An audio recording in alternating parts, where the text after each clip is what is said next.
Long years ago in old Japan there lived in the province of Echigo, a very remote part of Japan even in these days, a man and his wife. When this story begins, they had been married for some years and were blessed with one little daughter. She was the joy and pride of both their lives, and in her they stored an endless source of happiness for their old age. What golden letter days in their memory were these that had marked her growing up from babyhood, the visit to the temple when she was just 30 days old, her proud mother carrying her, robed in ceremonial kimono, to be put under the patronage of the family's household god, then her first dolls festival, when her parents gave her a set of dolls and their miniature belongings, to be added to as year succeeded year, and perhaps the most important occasion of all, on her third birthday, when her first obi, broad brocade sash, of scarlet and gold was tied round her small waist, a sign that she had crossed the threshold of girlhood and left infancy behind. Now that she was 7 years of age, and had learned to talk and to wait upon her parents in those several little ways so dear to the hearts of fond parents, their cup of happiness seemed full. There could not be found in the whole of the island empire a happier little family.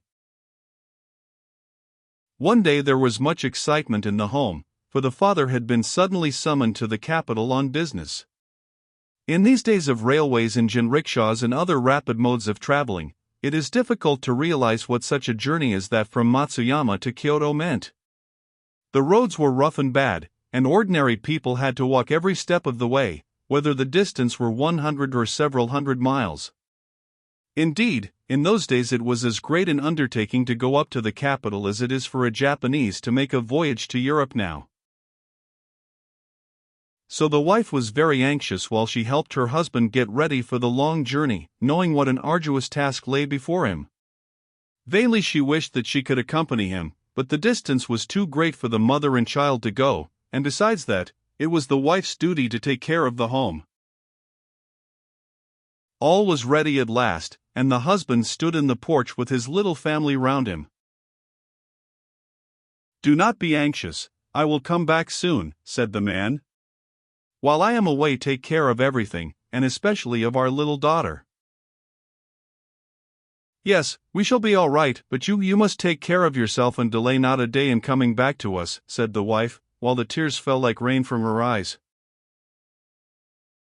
The little girl was the only one to smile, for she was ignorant of the sorrow of parting, and did not know that going to the capital was at all different from walking to the next village, which her father did very often.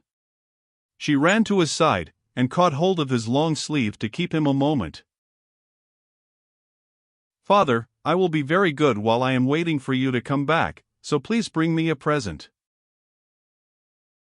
As the father turned to take a last look at his weeping wife and smiling, eager child, he felt as if someone were pulling him back by the hair, so hard was it for him to leave them behind, for they had never been separated before. But he knew that he must go, for the call was imperative. With a great effort he ceased to think, and resolutely turning away he went quickly down the little garden and out through the gate. His wife, catching up the child in her arms, ran as far as the gate, and watched him as he went down the road between the pines till he was lost in the haze of the distance, and all she could see was his quaint peaked hat, and at last that vanished too. "Now father has gone, you and I must take care of everything till he comes back," said the mother, as she made her way back to the house. "Yes, I will be very good," said the child, nodding her head, "and when father comes home please tell him how good I have been, and then perhaps he will give me a present." "Father is sure to bring you something that you want very much." "I know, for I asked him to bring you a doll."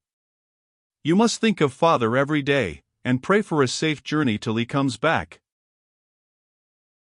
"Oh, yes, when he comes home again how happy I shall be," said the child, clapping her hands, and her face growing bright with joy at the glad thought. It seemed to the mother as she looked at the child's face that her love for her grew deeper and deeper.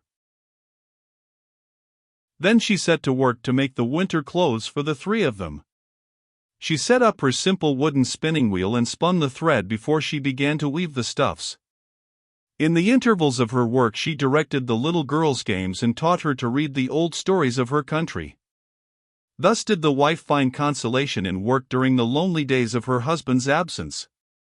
While the time was thus slipping quickly by in the quiet home, the husband finished his business and returned.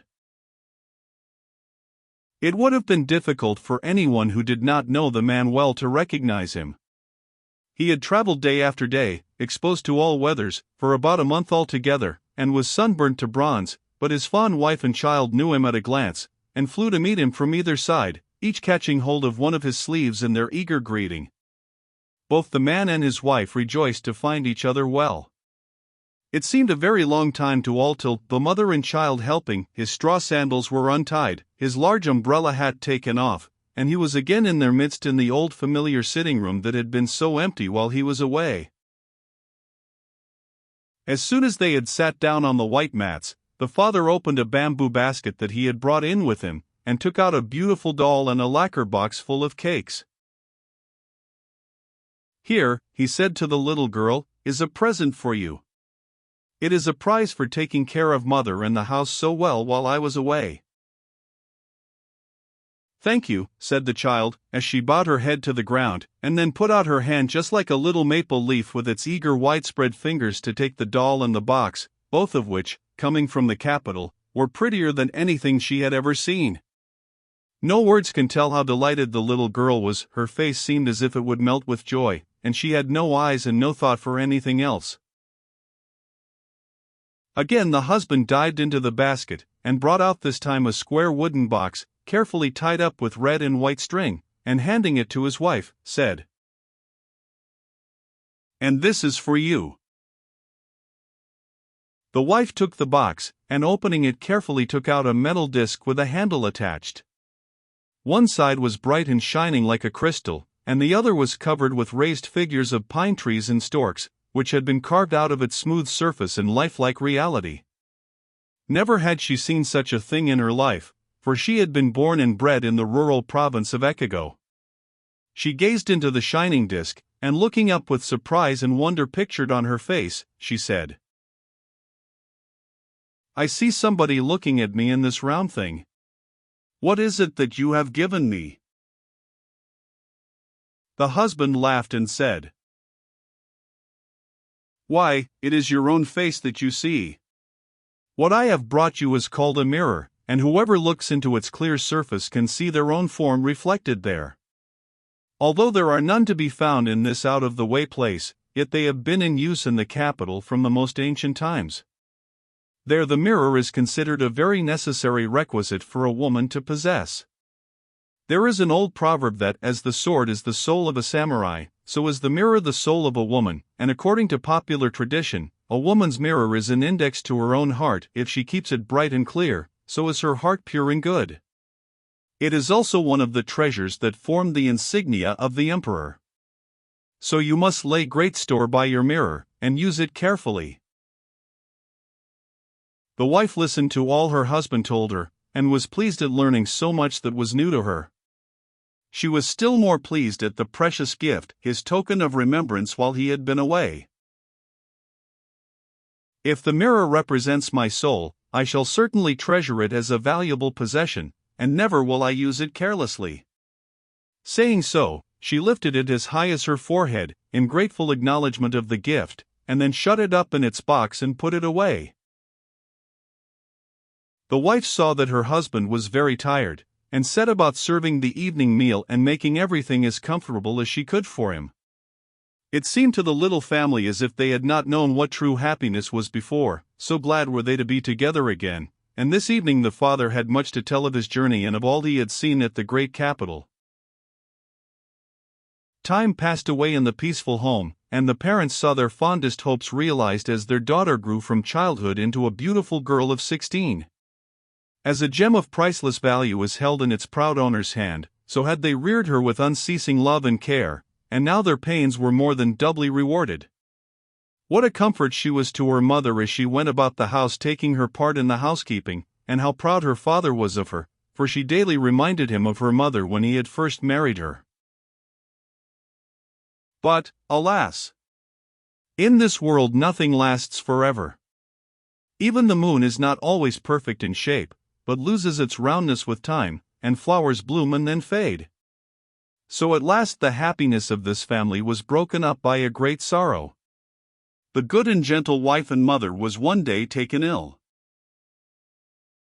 In the first days of her illness, the father and daughter thought that it was only a cold, and were not particularly anxious.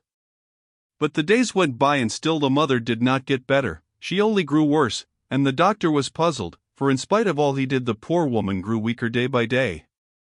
The father and daughter were stricken with grief, and day or night the girl never left her mother's side. But in spite of all their efforts, the woman's life was not to be saved. One day, as the girl sat near her mother's bed, trying to hide with a cheery smile the gnawing trouble at her heart, the mother roused herself and, taking her daughter's hand, gazed earnestly and lovingly into her eyes. Her breath was labored and she spoke with difficulty. "My daughter, I am sure that nothing can save me now. When I am dead, promise me to take care of your dear father and to try to be a good and dutiful woman." "Oh, mother," said the girl as the tears rushed to her eyes, "you must not say such things. All you have to do is to make haste and get well, that will bring the greatest happiness to father and myself." "Yes, I know, and it is a comfort to me in my last days to know how greatly you long for me to get better, but it is not to be. Do not look so sorrowful, for it was so ordained in my previous state of existence that I should die in this life just at this time. Knowing this, I am quite resigned to my fate. And now I have something to give you whereby to remember me when I am gone." Putting her hand out, she took from the side of the pillow a square wooden box tied up with a silken cord and tassels. Undoing this very carefully, she took out of the box the mirror that her husband had given her years ago.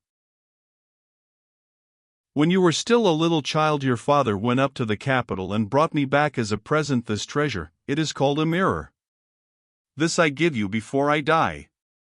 If, after I have ceased to be in this life, you are lonely and long to see me sometimes, then take out this mirror, and in the clear and shining surface you will always see me. So will you be able to meet with me often and tell me all your heart, and though I shall not be able to speak, I shall understand and sympathize with you, whatever may happen to you in the future."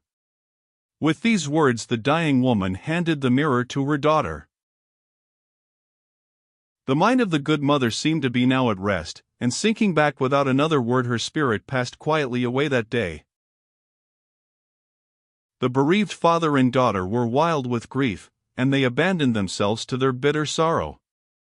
They felt it to be impossible to take leave of the loved woman who till now had filled their whole lives, and to commit her body to the earth.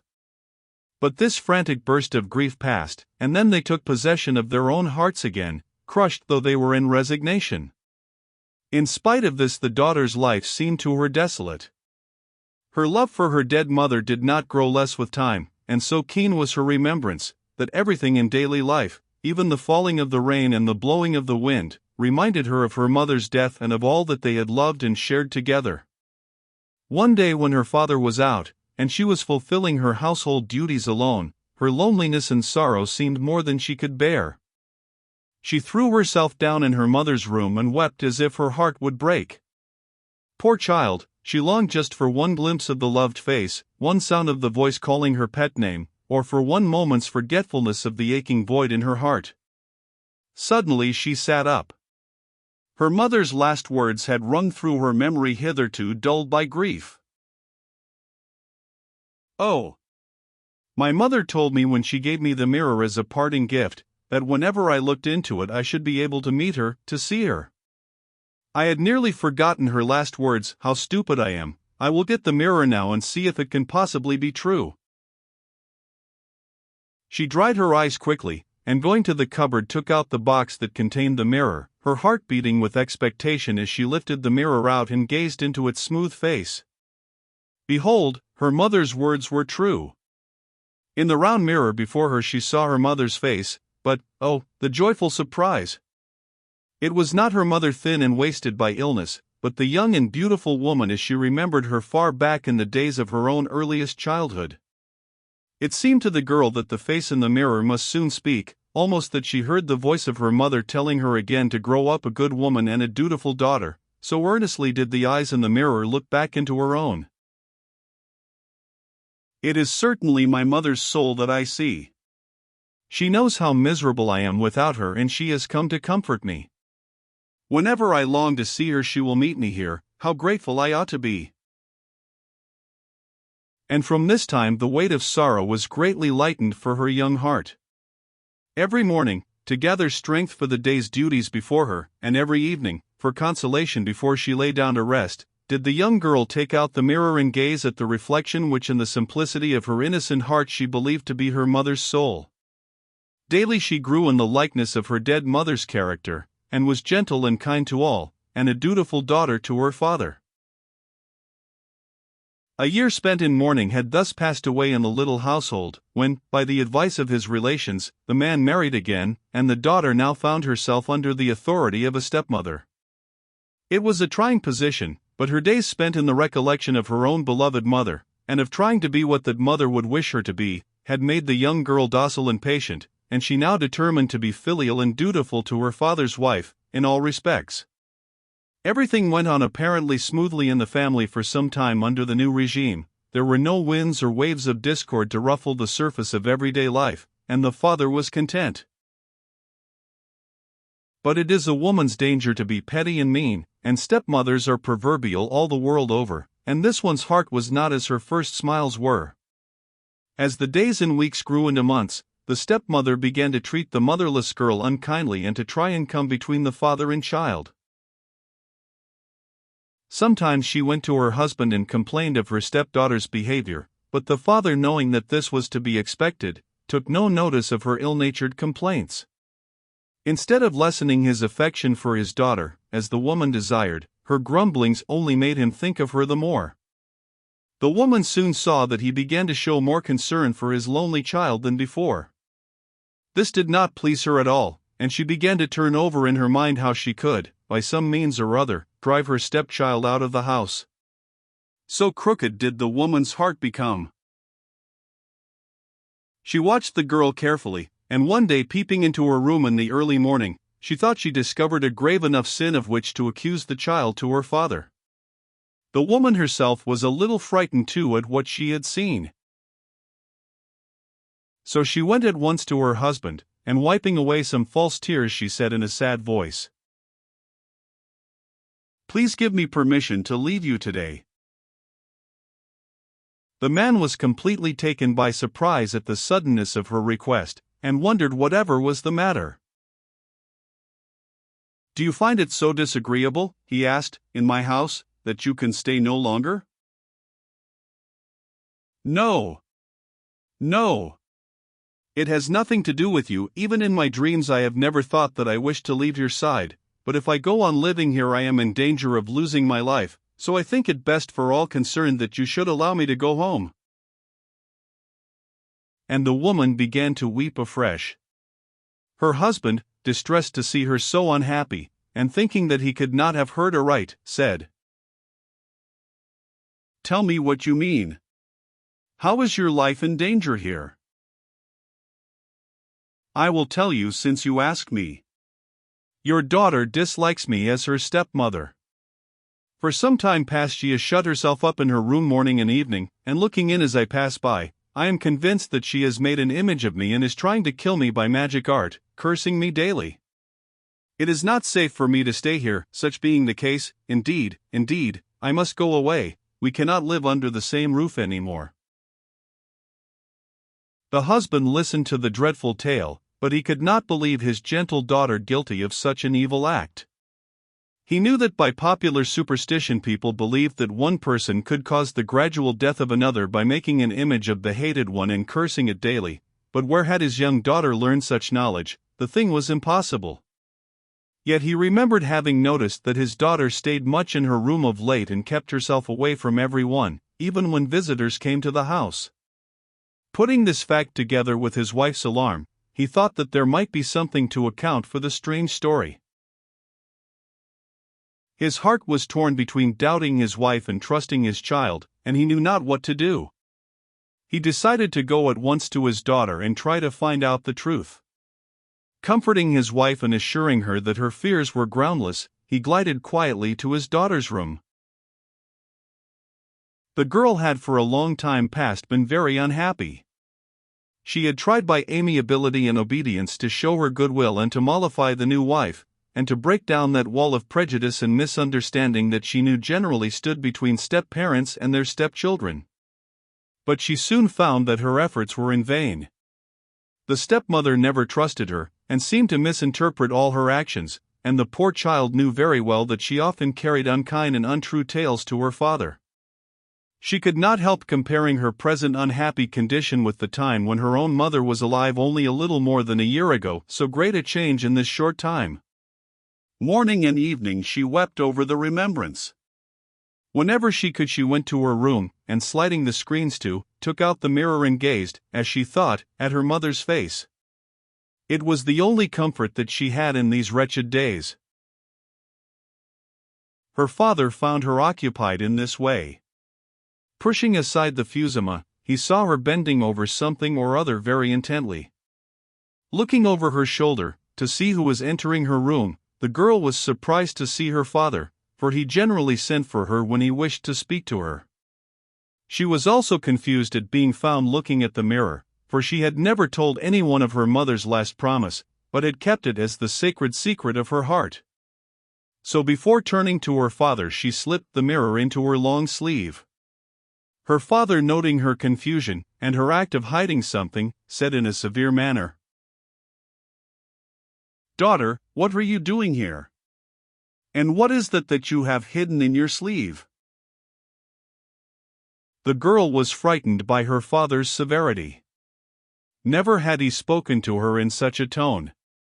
Her confusion changed to apprehension, her color from scarlet to white. She sat dumb and shamefaced, unable to reply.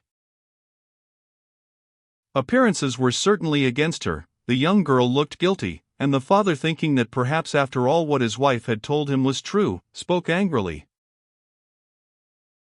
"Then, is it really true that you are daily cursing your stepmother and praying for her death? Have you forgotten what I told you, that although she is your stepmother you must be obedient and loyal to her? What evil spirit has taken possession of your heart that you should be so wicked? You have certainly changed, my daughter. What has made you so disobedient and unfaithful?" And the father's eyes filled with sudden tears to think that he should have to upbraid his daughter in this way. She on her part did not know what he meant, for she had never heard of the superstition that by praying over an image it is possible to cause the death of a hated person. But she saw that she must speak and clear herself somehow. She loved her father dearly, and could not bear the idea of his anger. She put out her hand on his knee deprecatingly. "Father! Father! Do not say such dreadful things to me.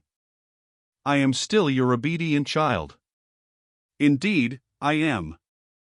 However stupid I may be, I should never be able to curse anyone who belonged to you, much less pray for the death of one you love. Surely someone has been telling you lies, and you are dazed, and you know not what you say, or some evil spirit has taken possession of your heart. As for me, I do not know, no, not so much as a dewdrop, of the evil thing of which you accuse me." But the father remembered that she had hidden something away when he first entered the room, and even this earnest protest did not satisfy him. He wished to clear up his doubts once for all. "Then why are you always alone in your room these days? And tell me what is that you have hidden in your sleeve, show it to me at once." Then the daughter, though shy of confessing how she had cherished her mother's memory, saw that she must tell her father all in order to clear herself. So she slipped the mirror out from her long sleeve and laid it before him. "This," she said, "is what you saw me looking at just now." "Why," he said in great surprise, "this is the mirror that I brought as a gift to your mother when I went up to the capital many years ago." "And so you have kept it all this time? Now, why do you spend so much of your time before this mirror?" Then she told him of her mother's last words, and of how she had promised to meet her child whenever she looked into the glass. But still the father could not understand the simplicity of his daughter's character in not knowing that what she saw reflected in the mirror was in reality her own face, and not that of her mother. "What do you mean?" he asked. "I do not understand how you can meet the soul of your lost mother by looking in this mirror." "It is indeed true," said the girl, "and if you don't believe what I say, look for yourself," and she placed the mirror before her. There, looking back from the smooth metal disc, was her own sweet face. She pointed to the reflection seriously. "Do you doubt me still?" she asked earnestly, looking up into his face. With an exclamation of sudden understanding, the father smote his two hands together. "How stupid I am! At last I understand.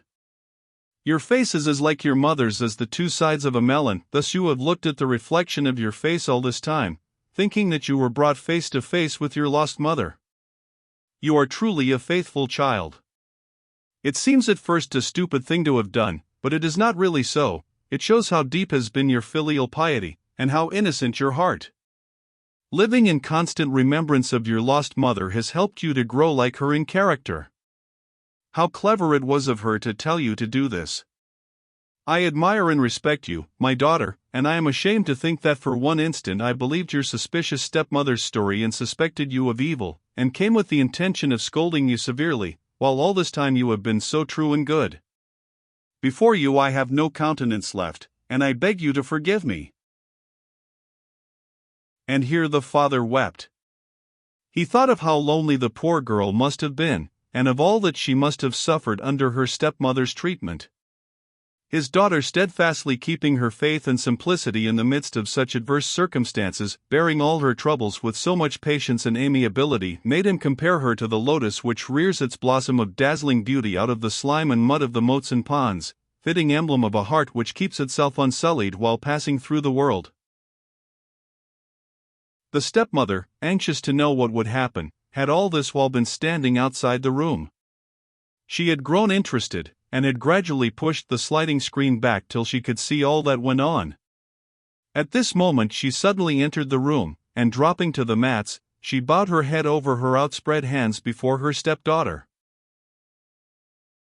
"I am ashamed. I am ashamed," she exclaimed in broken tones. "I did not know what a filial child you were. Through no fault of yours, but with a stepmother's jealous heart, I have disliked you all the time.